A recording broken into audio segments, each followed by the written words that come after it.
Let me read something that was said by Gary Gensler, our friend over at the SEC recently, I think even like today or yesterday.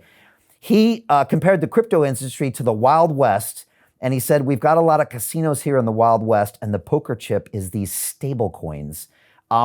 We see the SEC and a smart guy, I think he's a fellow MIT grad who used to teach about this stuff, who's now saying things like this. I mean, this is a pretty toxic thing to say about a market that has a lot of depth to it when it comes to development. What do you see when someone like that says that? Is that part posturing, or is that how he really feels? And what does it mean for the market?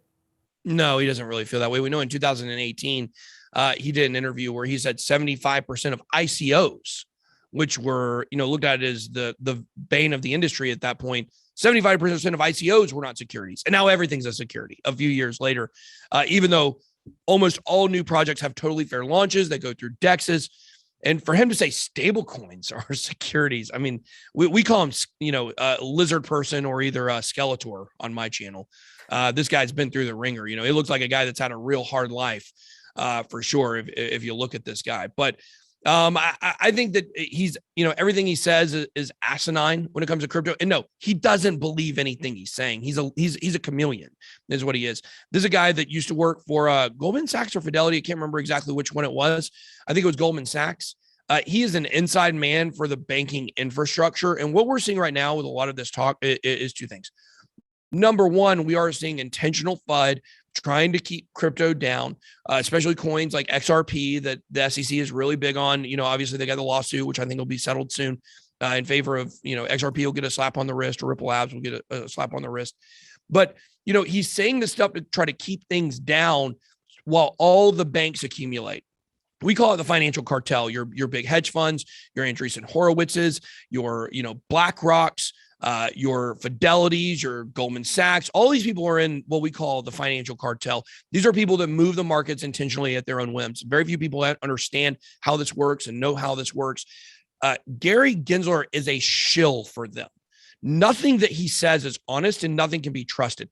The SEC is the most corrupt organization in the United States government, and that's saying a lot.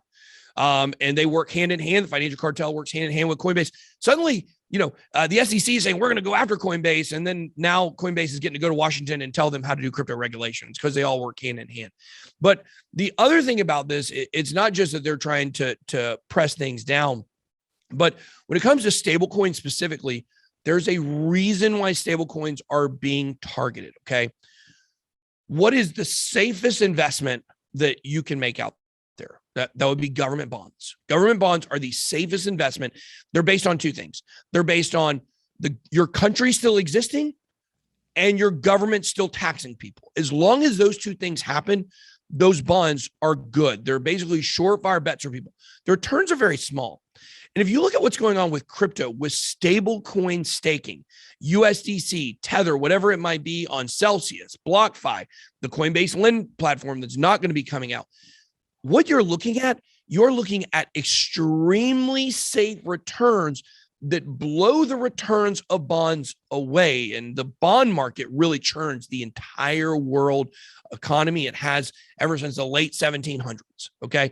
So this is why stablecoins are being attacked, because they're going to crush stablecoin staking.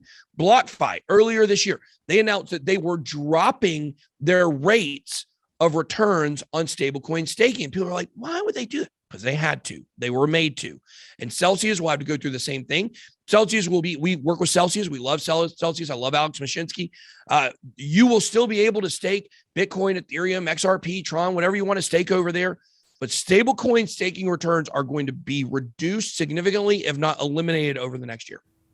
Yeah, look, great call. And I do believe these regulators are in this kind of a weird scripted dance that we see, and it plays out. Yeah, and we see it in a lot of things. I mean, a lot of times when the U.S. is threatening the North Korea and Iran, there's also another deal going on in the background. And so it's like I shout a lot and then I get what I want. And you can just imagine Gary's phone blowing up by the top 10 banks saying, can you stop these damn stablecoins? They're going to crush our business here. I mean, they're literally sucking all of our returns out. And this is the worst thing that can happen to us. Let them have their Bitcoin, because that thing is just, up and down. But this is a real threat to us. So you can see that happening. I mean, I worked in fixed income markets for many years. When people used to say, "Oh, you used to work on Wall Street," they said, "Were you a stockbroker?" I said, "No, I traded, fixed income derivatives and treasury bonds, and this is the heartbeat of the entire economy. It's what everyone watches. It's the numbers. It's how they control monetary policy and inflation. And if you start to take away deposits and the basic lifeblood of the banking industry, it's a real threat. And stablecoins they're the gateway drug into crypto now, and it's a massive space. I had Stanley Kulichev here in studio last week, founder of Aave, incredible guy. I want to talk about him later. And it's the gateway drug. I mean, you can get people into this, and they see the 4% yield if they can get it on Coinbase. No longer. We got Alex here of Celsius on next week, and again, they were promising those big returns. And yeah, those regulators are posturing now and trying to see what they can do. So yeah, it's a dance. I guess we're all going to have to watch and see what happens with regulation. Do you think they're going to try to clamp down and stop these yields from happening on stablecoins?